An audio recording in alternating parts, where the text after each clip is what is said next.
Welcome back. Whoa, alive? Not quite yet. But I'm back now. Hello, everybody. I am back, and this time I am going to show how I beat former world number 2, Alexander Morozevich. Whoa, thank you for gifting a sub to Broken Hanger.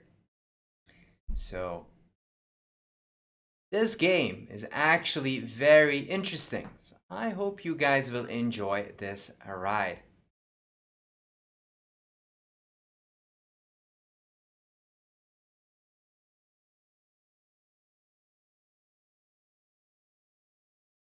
So I was playing none other than Alexander Morozevich, and I used the ancient methods of Magnus Carlsen. I played e4, d6, sort of was expecting e5, but Morozevich is actually very much famous for dodging theory. Like, he did make the Chigorin get revived a little bit. He even played the Alpin, believe it or not, and beat the well-respected Ivan Sokolov, who beat Kasparov, and then we go full circle. Any case, I played e4 in this blitz game, d6. So clearly Morozevich isn't trying to get a main line. So I did a bit of a trick that I've got from Magnus Carlsen. They're trying to lure you into a sideline. Lure them back. Lure them back. Knight c3, knight f6, and everybody and their paw and grandpa would play d4. I play knight c3, avoiding all those tricks. Knight f6, and I played f4. And this is actually straight from the book of Carlsen's way of playing openings. You don't trick me, I trick you.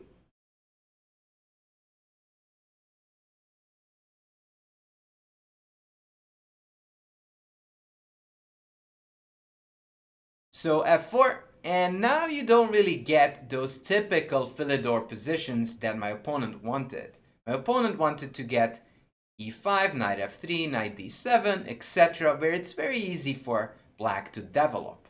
However, I said, no. We are going to go for this setup with f4, inviting my opponent to play c5. However, in this case, e5 becomes an idea, hitting the knight, and that's sort of an advantageous Grand Prix. So believe it or not, my opponent is sort of forced to follow the roads of playing the Philidor, but with white already committing f4 instead of d4. So already I have a bit of a psychological advantage as I get the position that I like. e5, knight f3, e takes f4. Now this one actually has a little bit of a history. I played Morozevich a bit earlier, and a game that I'll show probably in the future. That gone knight d7, bishop c4, bishop e7, and in this position, I actually out Morozevich. Dear viewer, you chat, can you find the move I played here? Which I actually am really proud of. It is typical Moro style.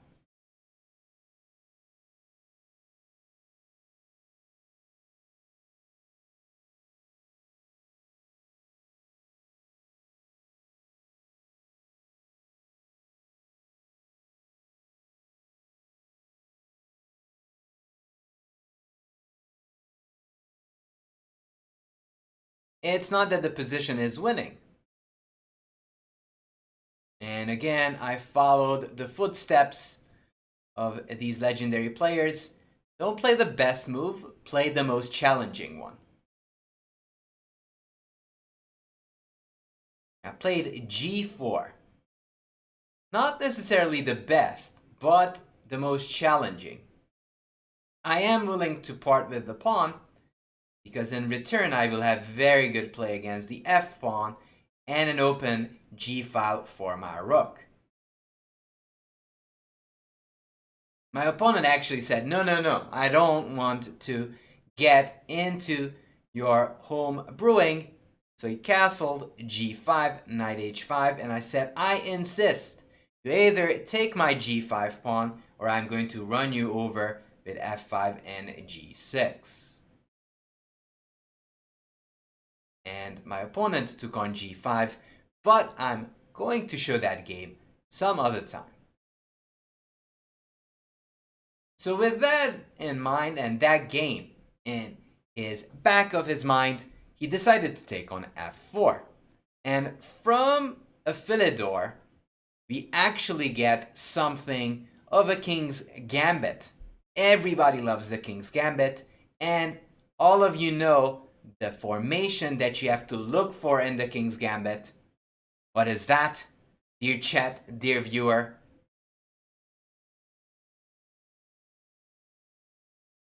First off, you have mighty pressure on f7. However, that wouldn't be complete without number 4. Right. Exactement. Broken hanger. Castle, get the rook to f1, and I get the perfect number 4. If you get the perfect number 4, it is well established you get good play as a white. However, Morzevich is not new to this game of chess, as he was, for a little bit of time, number 1 on the unofficial FIDE rating list, so he knows what's up. However, this is an advantageous position for white because I have firm control over the d5 square. Plays bishop e6. Now, here I was at a choice. I could take on e6 or go queen e2. However, if I take here f takes d4 and take on f4, I will get a little bit of an advantage. However, that will not lead to a whole lot. I'll be better, but we have a whole game ahead. But I wanted to play in the style of the Romantics, gone for queen e2, just keeping d3 an option later on, and also not committing to exchange on e6. It was a fairly recent game versus Morzevich. Bishop e7, d4. So I'm actually doing and achieving both of those things while retaining the bishop on c4 and not helping Morzevich get a better structure. Castles, bishop takes f4, bishop takes, queen takes c4, and before you discount my opponent, as you shouldn't, try to find what Morzevich played in this position.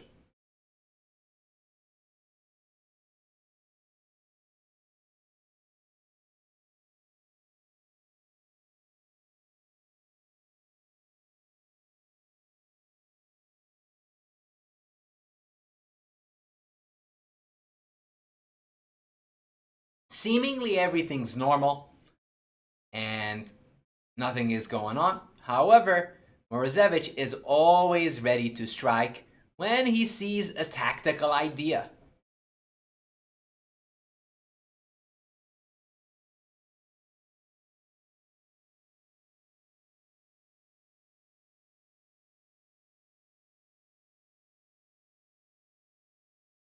Boom! Knight takes e4. A very, very nice little move by Morzevich.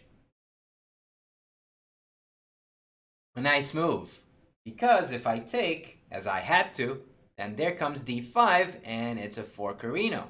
A bishop h4 ain't a big deal. I can always jump away with the knight, but this fork is fairly dangerous. I played queen d3, d takes e4, queen takes e4, bishop b4 check. Now in this position, I played the courageous king f2 move. But I could have gone c3, surprisingly enough, and just withhold and withstand the pressure of this rook. Because if bishop d6, I can take here, f6, and at least I can castle long. And if you take, I take, and not only do you have problems on d6, you have a problem with your rook. So this is a big issue over there. Hey, thank you for the raid. So, in this position, I went king f2. We are playing in the style of the King's Gambino, and we should go full throttle ahead. f2, c6, knight g5. Let's go. Attack. As you believe it or not, all of black's pieces are scattered all around the board and nobody's really there on h7. Again, thanks Max Warmerdam for the raid.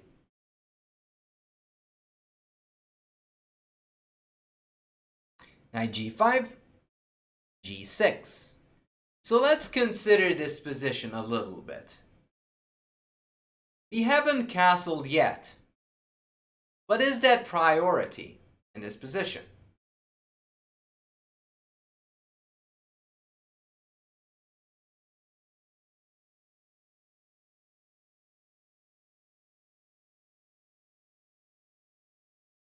Now we're attacking. Yes, we're attacking. How should we continue then? We just had to decide what to do.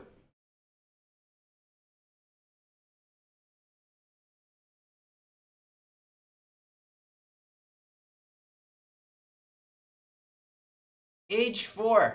It's time to hack attack, Larsen style.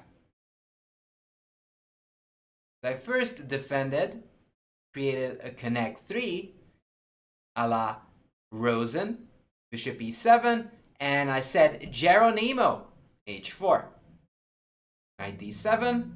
And one of the things that you really should do when you're facing stiff opposition is to play with full vigor. Not vinegar, vigor. So can you guess my next move?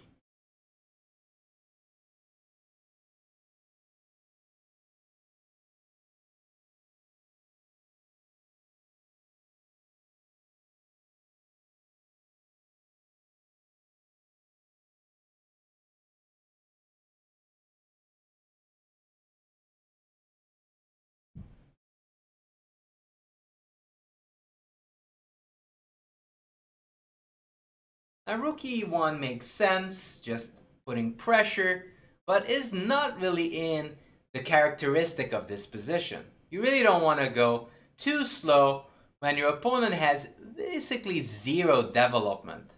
The queen rook is still not activated and there's no communication between the rooks.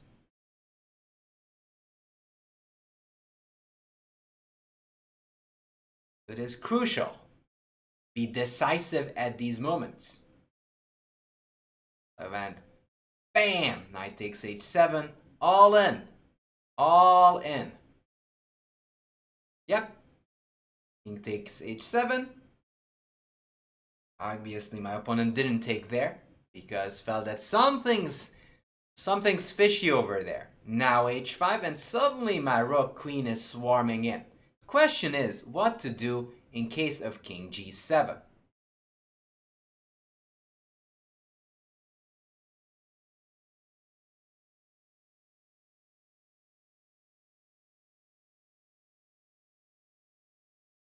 Boom, bishop h6. You give up another piece, but the thing is, this attack is just too big. And once my rook enters, there'll be havoc around the king. My opponent decided, okay, I don't want any of that business. I'm just gonna go 8. King g1, king takes h7, h5. Never stop rolling. And this mostly works because I have all my guys ready to attack, and thankfully I have open files while black's rooks are basically facing the wall. Bishop h4. If king g7, surprise, surprise, bishop h6. Takes, check, here, check, here, and we're just destroying black's position. Thank you for the follow. My opponent played bishop h4. So this is the second to last critical position. Obviously, we take king g7. Now f takes g6 runs into bishop e5, and believe it or not, I am going to take that bishop and just have a near winning position as my rooks are going to be swarming in. So my opponent played king g7. However, this meets a doomy doomy doom doom move.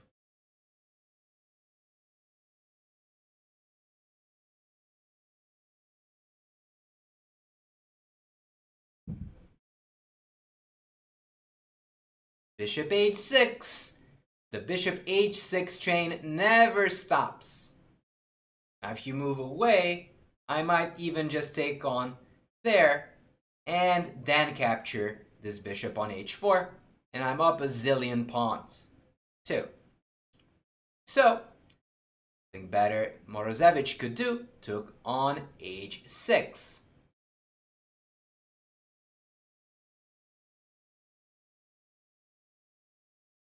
Rook h4, king g7, and it is time for us to calculate.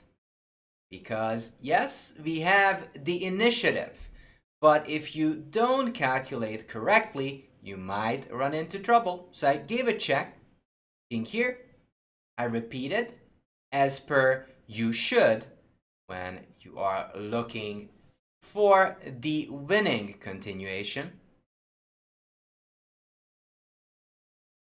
And I played g7, g8, and let's try to calculate this one out. This is a critical moment. You can get good positions against the very best. Morozevich was a top 10 player and was number 2. So if you make a single wrong step, you'll be punished. So let's try to figure this one out.